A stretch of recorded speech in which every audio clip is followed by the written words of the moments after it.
Быйыл Түрксой уюмунун 30 жылдык мааракеси белгиленип жатат. Уюм түрк дүйнөсүндөгү маданиятты сактоо жана өркүндөтүү, ошол эле учурда маданий интеграцияны өнүктүрүү багытында алгылыктуу иштерди жүргүзүп, түрк тилдүү өлкөлөрдүн ортосунда маданий көпүрө түзүп келе жатат. Түрксой маданий чөйрөдө искусствонун бардык сегменттеринде реалдуу платформа катары кызмат кылган эл аралык уюм. Уюм маданият, искусствону өнүктүрүү менен гана чектелбестен китеп басып чыгаруу, түрк дүйнөсүнүн адабиятын кеңири таанытуу, түрк тилдүү чыгармаларды башка тилдерге которуу багытында дагы жигердүү иштерди аткарат. Айтматовдон тартып жаш акындарга чейин ошол эле учурда биздин мурасыбызды, фольклорубузду жайылтууда дагы ушул түрк тилине которууда дагы чоң роль ойноп атабыз.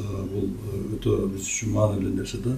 Жакында эле биз ушу өзүнүн 200 жылдыгын белгиленип аткан Молдонияздын Санат Дагаря Астар деген китебин түрк тилине котордук. Өтө мындай көлөмдүү китеп болду. Түрк окумуштуулары дагы ушул кыргыз адабиятын изилдеген окумуштуулар дагы өтө кызыгуу менен бул китепке көңүл буруп атышат. Ошонун ичинде эле биз бир топ жазуучуларыбыздын чыгармаларын котордук.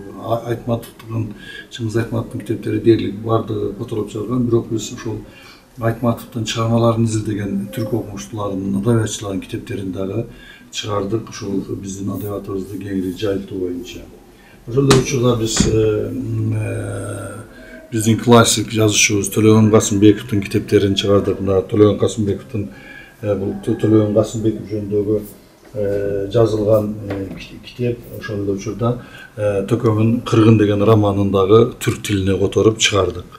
Бул жерде мына Касым Тыныстановдун китеби, Жолон Мамытов, Батантай Акбаровдун ыр китеби, ошол эле кийинки кездеги жакшы биздин муундун өкүлү, жазуучу Топчугул Шайдуллаеванын «Эки капылы эв» деген, «Эки эшиктүү үй» деген мындай китебин дагы басып чыгардык. Бул дагы азыр ошо түрк окурмандар арасында жакшы окулуп атат.